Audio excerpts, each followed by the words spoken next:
Imagine living in a world where you wake up to church bells every morning, not because of celebrations, but because another neighbor has died overnight. I'm pretty sure that was the reality across Europe in the mid 1300s when the Black Plague, sometimes called the Black Death, swept across the continent. It didn't just kill millions, it changed the way people lived, worked, and even believed in the world around them. And it all started with something as small as a flea. Now, the plague didn't actually start in Europe. Most historians agree it actually began in Central Asia, probably around China or Mongolia in the early 1330s. From there, it traveled along trade routes, especially the famous Silk Road, hitching rides with merchants, soldiers, and caravans. By 1346, the plague finally reached the Black Sea. Genoese merchants fled a siege at the port city of Kaffa and sailed back to Italy. Guess what came with them?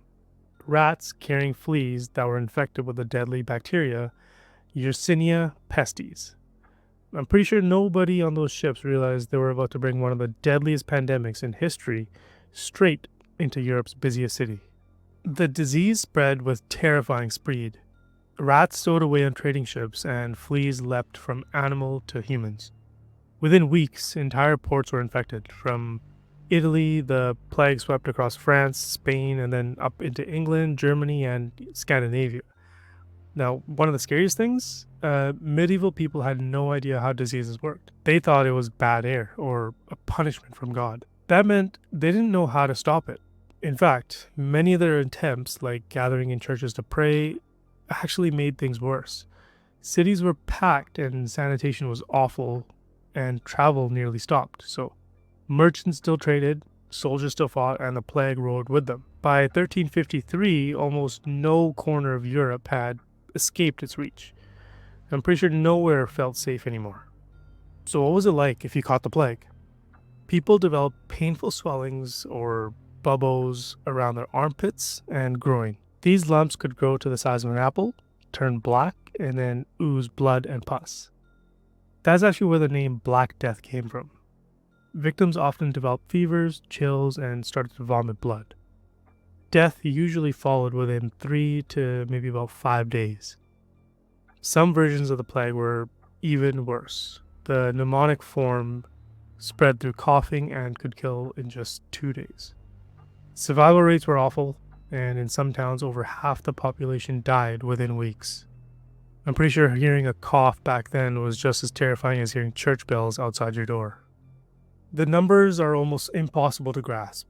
Historians estimate between 75 and 200 million people died worldwide. In Europe alone, it wiped out around 1/3 of the population in just a few years. Some villages lost everyone. Entire families disappeared. Priests and doctors who were supposed to help often died too. Gravediggers couldn't keep up.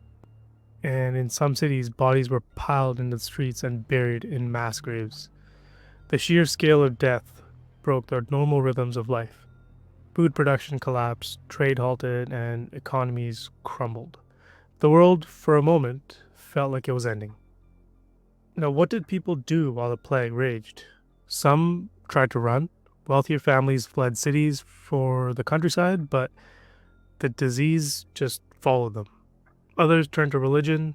Flagellants whipped themselves in public, believed suffering would sort of earn God's mercy. Meanwhile, rumors spread. Many communities blamed outsiders, especially Jewish populations, leading to violent massacres across Europe. Fear and desperation drove people to extreme measures. Parents abandoned children, neighbors turned against neighbors.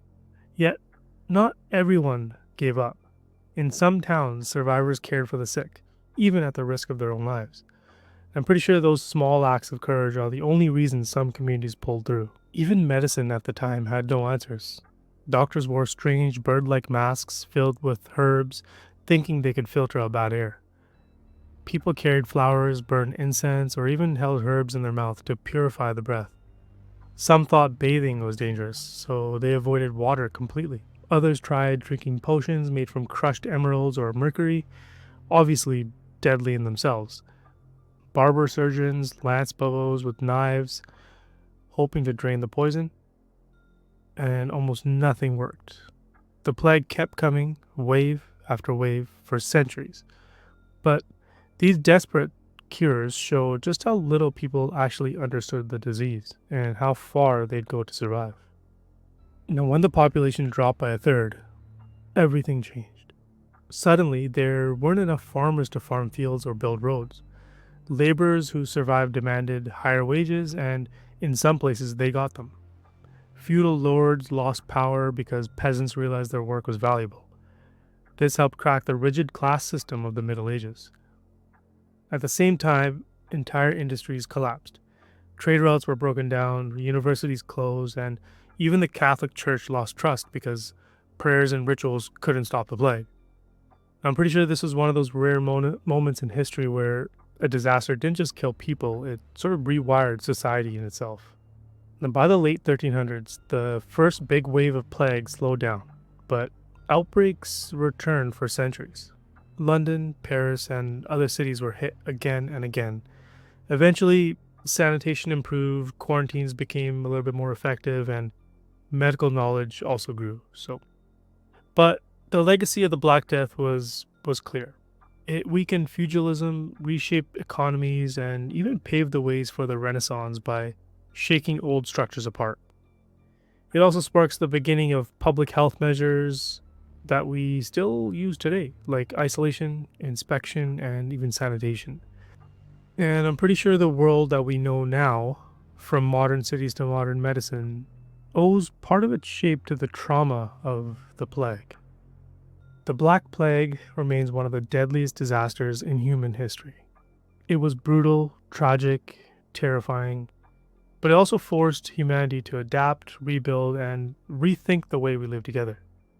Next time you hear the phrase, history repeats itself, think of the plague, because in many ways the questions it raised about disease, fear, and survival still echo today. And I'm pretty sure remembering it also helps us understand not just the past, but the challenges of the present and maybe in the future. If you enjoyed this video, hit subscribe, comment, or hit that like button. And as always, thanks for sticking around. Peace.